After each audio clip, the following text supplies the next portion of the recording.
الحمد لله رب العالمين.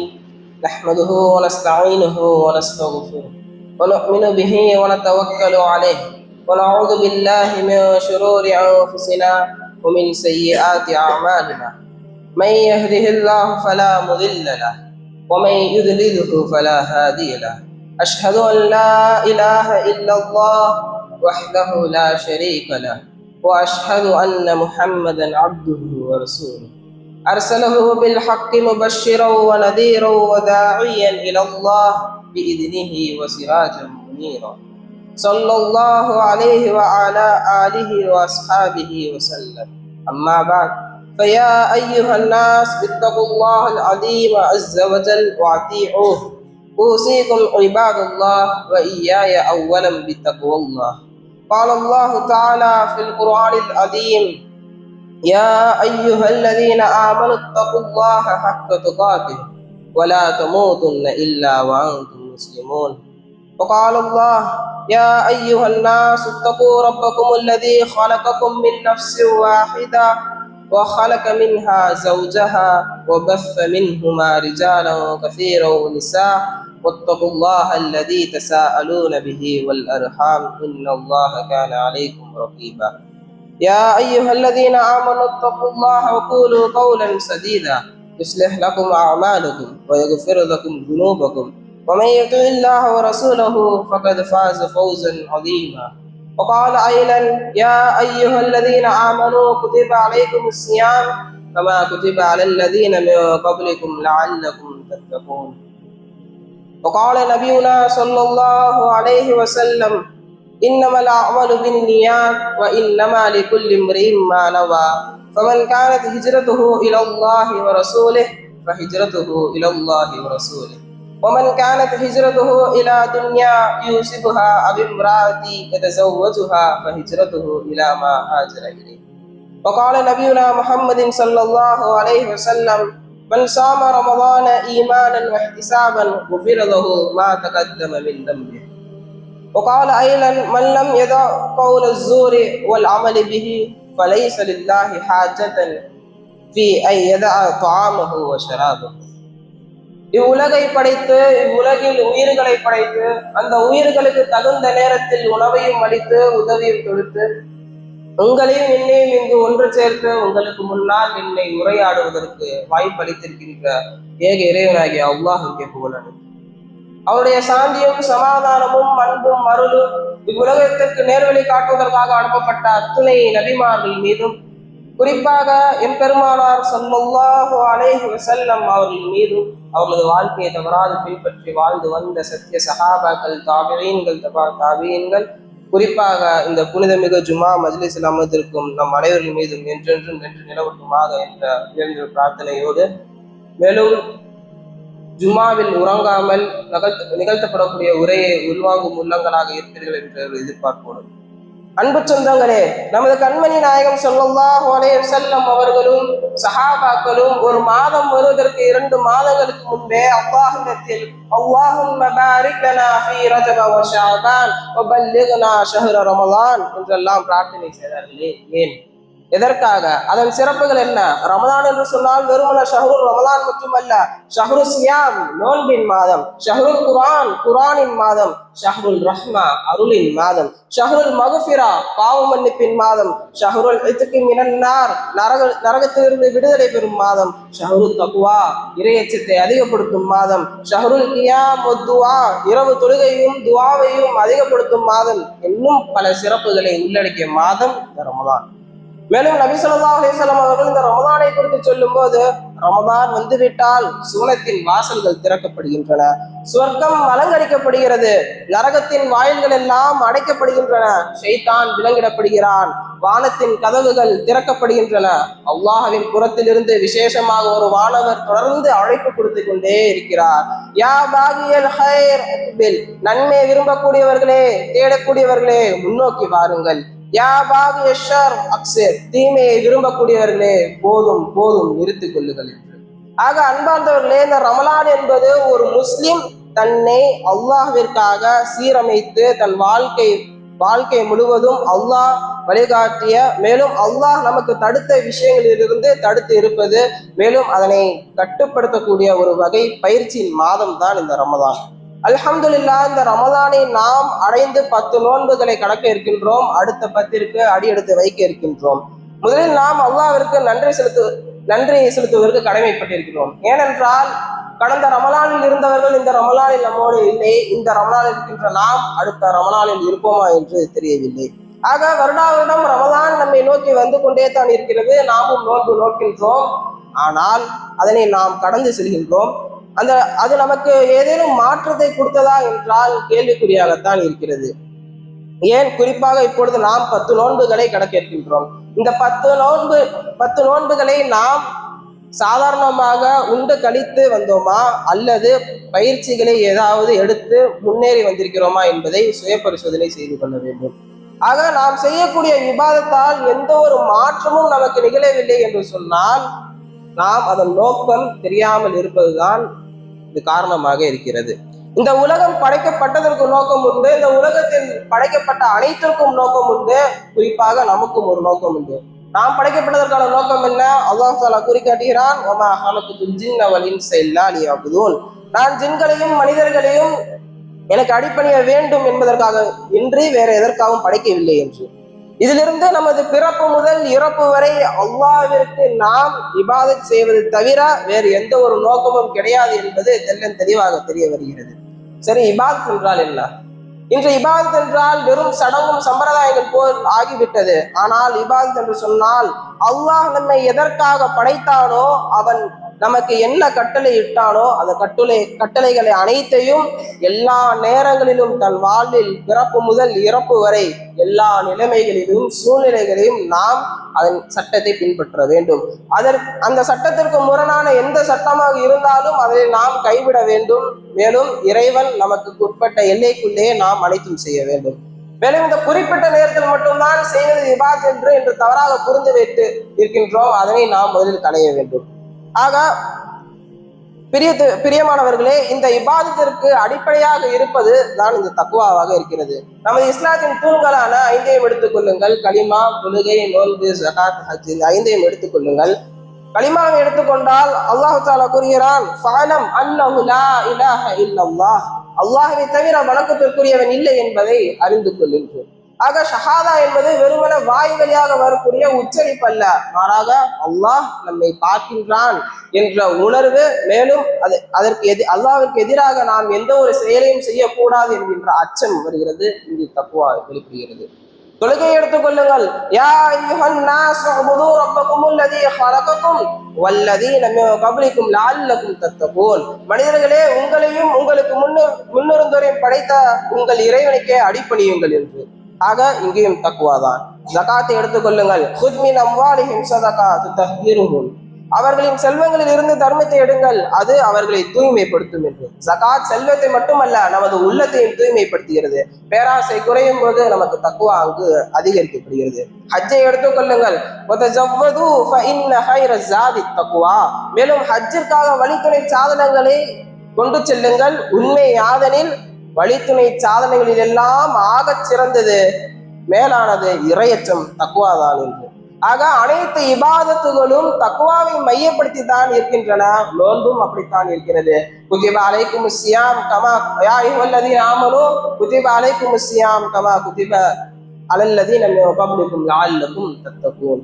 இறை நம்பிக்கையாளர்களே, உங்களுக்கு முன் இருந்தவர்கள் மீது எவ்வாறு நோன்பு கடமையாக்கப்பட்டதோ அதே போன்றுதான் உங்கள் மீதும் நோன்பு கடமையாக்கப்பட்டுள்ளது. நீங்கள் இறையச்சமுறையாய் திகழக்கூடும் என்பதற்காக. அன்பார்ந்தவர்களே, இந்த தக்வா என்றால் என்ன? உமர் ரலியல்லாஹு அன்ஹு அவர்கள் உபை இப்னு கஅப் ரலியல்லாஹு அன்ஹு கேட்கிறார்கள், தக்வா என்றால் என்ன என்பதை. அப்போது கூறுகிறார்கள், முட்கள் நிறைந்த பாதையில் ஒருவர் நடந்து செல்கிறார் என்றால் தனது ஆடையை எவ்வாறு அவர் முள் தன் மீது படாமல் பாதுகாத்துக் கொள்வாரோ அதே போன்று இந்த உலகத்தின் வீண் விரயங்களில் இருந்தும் தீமையான விஷயங்களில் இருந்தும் தன்னை அவன் பாதுகாத்துக் கொள்ள வேண்டும். அதற்கான பயிற்சியை தான் இந்த நோன்பு நமக்கு தருகிறது. தோழர்களே, நோன்பை தவிர மற்ற அமல்கள் அனைத்தும் வெளிப்படையாக மக்களுக்கு தெரிந்துவிடும். இவர் தொழுகையாளி, இவர் சதகா செய்கிறார், ஹஜ்ஜு செய்கிறார் என்பது. ஆனால் நோன்பு மட்டும்தான் நமக்கும் அல்லாஹ்விற்கு மட்டும் தெரியக்கூடியது. அல்லாஹ்விற்கு தெரியாமல் நம்மால் உண்ண முடியும், ஆனால் நாம் உண்ண மாட்டோம். காரணம், அல்லாஹ் நம்மை பார்க்கின்றான் என்கின்ற அச்சம். ஆக இது நமக்கு இந்த ரமதான் மாதம் முழுவதும் தரக்கூடிய பயிற்சியாக இருக்கிறது. ஆக ஈமான் கொண்டவர்களுக்கு நோன்பு கடமை. நோன்பு வைத்தால் இறையச்சம் அதிகமாகும், இறையச்சம் ஆனால் நேர்வழி கிடைக்கும், நேர்வழி கிடைத்தால் சுவனம் கிடைக்கும். ஆக இந்த சங்கிலி, அழகான சங்கிலி தொடர்களை அல்லாஹ் தஆலா நமக்காக ஏற்படுத்தி வைக்கின்றான். இன்னும் நோன்பின் நோக்கங்கள் குறித்து பேசும்போது அதிகமான நபர்கள் வெறுமன காலையில் இருந்து மாலை வரை பசித்திருப்பது, நோன்பு வைத்திருந்தால் உடலின் பல நன்மைகள் பலன்கள் கிடைக்கின்றன என்றெல்லாம் கூறுகிறார்கள். அதுவெல்லாம் செகண்டரி பெனிஃபிட்ஸ் ஆகத்தான் இருக்கிறது. ஆக எப்பொழுது நம்மை அல்லாஹ் பார்க்கின்றான் என்கின்ற அந்த அச்சம் 30 நாட்களில் நாம் எடுக்கின்ற பயிற்சி தான் மீதமுள்ள 11 மாதமும் நாம் அதனை செய்ய வேண்டும். அன்பு சொந்தங்களே, நமக்கு இந்த ரமலானில் இன்னொரு ஆகச்சிறந்த சிறப்பு என்னவென்று சொன்னால், அல் குர்ஆன், அல் கிதாப், அல் ஃபுர்கான், அல் திக்ர், அல் தன்சீல், அல் ஹுதா, அல் நூர், அல் ஷிஃபா, அல் முபீன் என்று எல்லாம் சொல்லப்படக்கூடிய வேதம் இறங்கிய மாதமாக இருக்கின்றது. ஷஹ்ரு ரமலான் அல்லதி உன்ஸில ஃபீஹில் குர்ஆன் ஹுதல் லின்னாஸ் வ பையினாத்தின் மினல் ஹுதா வல் ஃபுர்கான். ரமலான் என்றாலே நமக்கு ஞாபகம் வருவது குர்ஆனாகத்தான் இருக்கிறது. இன்னும் அதிகமான நபர்கள் ரமலான் வந்தால் மட்டும்தான் குர்ஆனை எடுத்து ஓதுபவர்களாக இருக்கிறார்கள். சரி, நாம் இந்த ரமலானில் குர்ஆனுடைய தொடர்புகளை எவ்வாறு வைத்துக் கொள்ள வேண்டும்? நமக்கு தெரியும், ஒரு எழுத்திற்கு 10 நன்மை, அலிஃப் லாம் மீம் ஒவ்வொன்றுக்கும் 10 நன்மை, மொத்தம் 30 நன்மை என்ற ஹதீஸ்கள் எல்லாம் நாம் கேள்விப்பட்டிருக்கோம். ஆக இதை மட்டுமே மையமாக வைத்து வெறுமன ஹத்முல் குர்ஆனை மட்டும் நோக்கமாக வைத்து ஓதுவதை விட, ஒரு குர்ஆனை ஓதினாலும் நான் மொழிபெயர்ப்போடு அந்த குர்ஆனை நாம் ஓத வேண்டும். மொழிபெயர்ப்போடு ஓதுவது மட்டுமல்ல, இந்த மொழிபெயர்ப்பை நாம் உள்வாங்கி அதன்படி செயல்படுத்துவது நம் மீது கடமையாக இருக்கிறது. ஏனென்று சொன்னால், குர்ஆன் நமக்கு நேர் வழிகாட்டியாக இருக்கிறது என்றால் நாம் அரபிகளாக இல்லை, நாம் தமிழர்களாக இருக்கிறோம் என்றால் நமக்கு தெரிந்த நம்ம தாய்மொழியான தமிழில் அதன் மொழிபெயர்ப்பு இருக்கிறது. அப்பொழுது அதன் மொழிபெயர்ப்பை நாம் தெரிந்து ஓத வேண்டும். அதன் பின்னால் அதனுடைய தஃசீர்களை நாம் ஆய்வு செய்ய வேண்டும். அதன் பின் நம் வாழ்க்கையில் செயல்படுத்துவதற்கு அதுதான் இலகுவான வழியாக நமக்கு இருக்கிறது. அந்த ரமலானில் ஓத தெரியாதவர்கள் ஓதுபவர்களுக்கு கற்றுக்கொள்ள வேண்டும், ஓதுபவர்கள் மொழிபெயர்ப்போடு தஃசீரோடு ஓத வேண்டும், பின்னால் செயல்படுத்த வேண்டும். அல்ஹம்துலில்லாஹ், நாம் இந்த ரமலானில் 10 நாட்களை பூர்த்தி செய்ய இருக்கின்றோம். அடுத்த 10ற்கு அடியெடுத்து வைக்க இருக்கின்றோம். அதில் முக்கியமான ஒன்றுதான் பாவ மன்னிப்பாக இருக்கிறது. சோதரர்களே, இந்த பாவ மன்னிப்பை குறித்து இஸ்லாம் எந்த அளவுக்கு பேசுகிறது என்பதை நாம் யோசித்து பார்க்க வேண்டும். நபி ஸல்லல்லாஹு அலைஹி வஸல்லம் அவர்கள் கூறி காட்டுகிறார்கள், வல்லாஹி இன்னி லா அஸ்தக்ஃபிருல்லாஹ வ அதூபு இலைஹி ஃபில் யௌம அக்ஸர மின் 70 மர்ரா. நிச்சயமாக நான் ஒரு நாளில் 70 முறைக்கு மேல் நான் அல்லாஹ்விடம் பாவ மன்னிப்பு கேட்கின்றேன் என்று யார் கூறுகிறார்? உலகத்தில் ரஹ்மத்துல் லில் ஆலமீன் என்று அழைக்கப்படக்கூடிய உத்தம கண்மணி நாயகம் ஸல்லல்லாஹு அலைஹி வஸல்லம் அவர்கள், முன்பின் பாவங்கள் மன்னிக்கப்பட்ட நபி ஸல்லல்லாஹு அலைஹி வஸல்லம் அவர்களே 70 முறைக்கு மேல் பாவ மன்னிப்பு கேட்கிறார்கள் என்று சொன்னால் நாம் மாத்திரம் எத்தனை ஆயிரம் முறை நாம் பாவ மன்னிப்பை அல்லாஹ்விடத்தில் கேட்க வேண்டும் என்பதை நாம் சிந்தித்து பார்க்க வேண்டும். மேலும் ஒரு முறை அபூபக்கர் ரலியல்லாஹு அன்ஹு அவர்கள் நபி ஸல்லல்லாஹு அலைஹி வஸல்லம் கேட்கிறார். யார் கேட்கிறார்?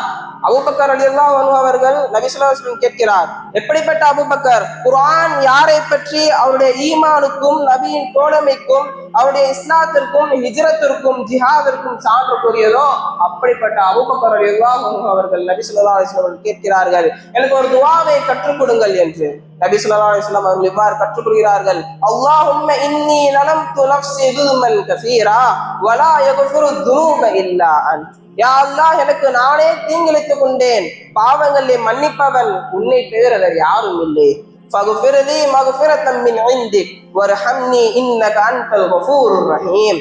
உன் புறத்திலிருந்து விசேஷமான மன்னிப்பை எனக்கு உறுதியாக கொடுத்து விடு, என் மீது கருணை காட்டி நிச்சயமாக நீதான் மகா மன்னிப்பவராக பெரும் கருணையாளனாக இருக்கிறாய் என்று. குர்ஆனிலே பாவ மன்னிப்பை பற்றி கூறும் இடத்திலெல்லாம் அல்லாஹ் தஆலா கஃபூருர் ரஹீம் என்ற அழகிய அவனது திருநாமங்களை இடம்பெறுகிறது நாம் பார்க்க முடியும். ஏனென்று சொன்னால் அவனை போன்று மன்னிப்பை கொடுப்பவர்கள் யாரும் இல்லை, அவன் மன்னிப்பை நம்மால் கணக்கிடவும் முடியாது. மேலும் அல்லாஹ் கூறி காட்டுகிறான், வமை யஅமல் ஸூஅன் அவ் யத்லிம் நஃப்ஸஹு ஸும்ம யஸ்தக்ஃபிருல்லாஹி யஜிதில்லாஹு கஃபூருர் ரஹீமா. எவரேனும் ஒரு பாவத்தை செய்துவிட்டு அல்லது தனக்குத்தானே தீங்கிழைத்துக் கொண்டு பின்னர் அவன் அல்லாஹ்விடம் பாவ மன்னிப்பு கோரினால் அல்லாஹ்வை மிக மன்னிப்பவனாகவும் மிக கருணையுடையவனாகவும் அவன் பார்ப்பான் என்று. மேலும் ஹதீஸுல் குத்ஸிலே இவ்வாறு இமாம் முஸ்லிம் ரஹ்மத்துல்லாஹி அலைஹி பதிவு செய்கிறார்கள், யா இபாதி இன்னக்கும் துஃபிஊன பில் லைலி வன் நஹார். என் அடியார்களே, நீங்கள் பகலிலும் இரவிலும் பகலிலும் நிச்சயமாக பாவம் செய்யக்கூடியவர்களாக இருக்கிறீர்கள்.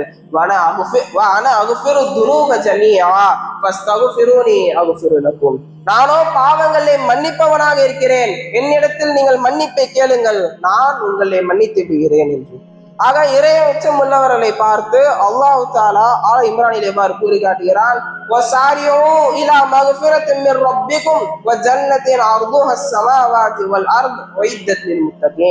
உங்கள் இறைவனின் மன்னிப்புக்கும் சொர்க்கத்திற்கும் விரைந்து செல்லுங்கள், அதன் விசாலம் வானங்கள் பூமியின் விசாலத்தை போன்றது, இது இரையச்சம் உடையவர்களுக்கே தயார் செய்யப்பட்டுள்ளது என்று அல்லாஹ் தஆலா இரையச்சம் உடையவர்களை பார்த்து கூறுகிறார்.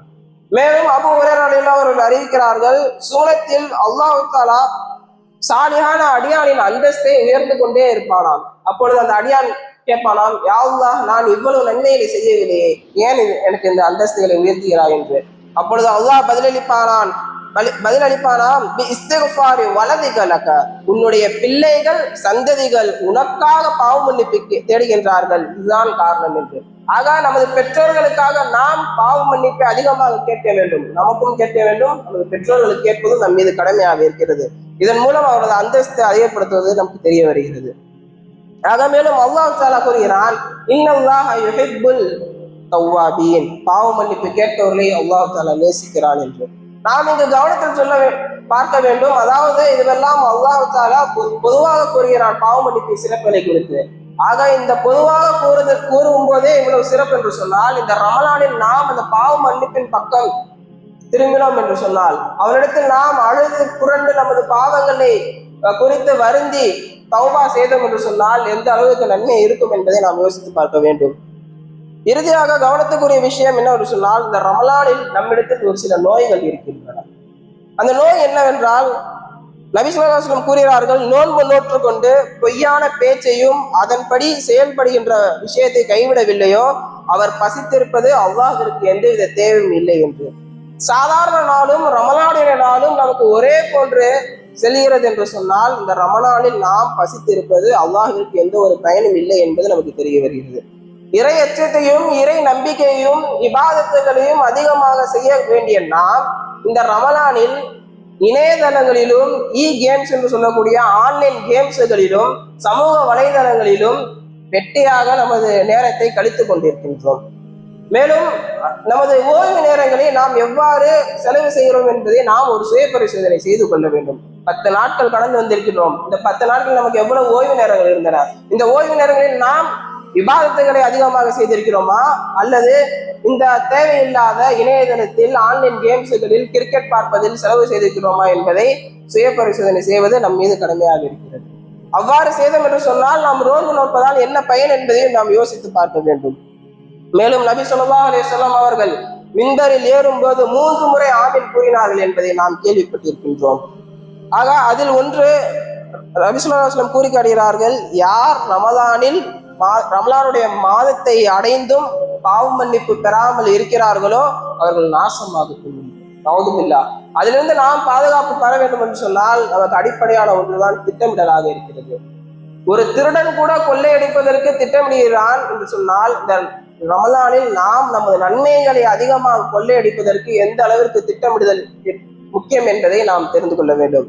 உதாரணமாக, என்னிடத்தில் இருக்கக்கூடிய பெரும் பாவங்கள் என்ன? என்னிடத்தில் இருக்கக்கூடிய பாவங்களை நான் இந்த ரமலானில் செய்யாமல் இருப்பதற்கு முயற்சி செய்ய வேண்டும். பின்னர் மீதமுள்ள 11 மாதங்களில் நான் அதை தொடர்ச்சியாக செய்ய வேண்டும். இந்த ரமலானில் நான் எவ்வாறெல்லாம் என்னால் குர்ஆனுடைய தொடர்புகளை அதிகப்படுத்த முடியும்? நான் மறந்த சூறாக்களை என்னால் மனனம் செய்ய முடியுமா? மனனம் செய்ய வேண்டும். பொருளிருந்து படிக்க முடியுமா? பொருளிருந்து படிக்க வேண்டும். தஃப்சீர் செய்வதற்கு நேரம் இருக்கிறதா? அதற்கான நேரத்தை நாம் ஒதுக்க வேண்டும். ஆனால் ஒரு 10 நிமிடம் அல்லது ஒரு அரை மணி நேரம் கூட நம்மால் இபாதத்துகளுக்காக அழைக்கப்பட்டால் நாம் புறம் தள்ளிவிட்டு செல்லக்கூடிய ஒரு அவநிலை நம்மிடத்தில் இருக்கிறது. ஆக இந்த ரமலானில் நாம் அமல்களை அதிகமாக செய்வதற்கு, நன்மைகளை கொள்ளையடிப்பதற்கு, பாவ மன்னிப்பை பெறுவதற்கு, சுவனம் அடைவதற்கு, தன் நோக்கத்தை புரிந்து கொண்டு செயல்படுவதற்கு வல்ல ரஹ்மான் நம் அனைவருக்கும் தௌஃபீக் செய்வாராக. பாரக்கல்லாஹு லனா வ லக்கும் பில் குர்ஆனில் அதீம் வ நஃபஅனா வ இய்யாக்கும் பில் ஆயாத்தி வ ذிக்ரில் ஹகீம் ونفعنا وإياكم بالآيات والذكر الحكيم إنه تعالى جواد كريم ملك كريم بر رؤوف رحيم ورب حليم.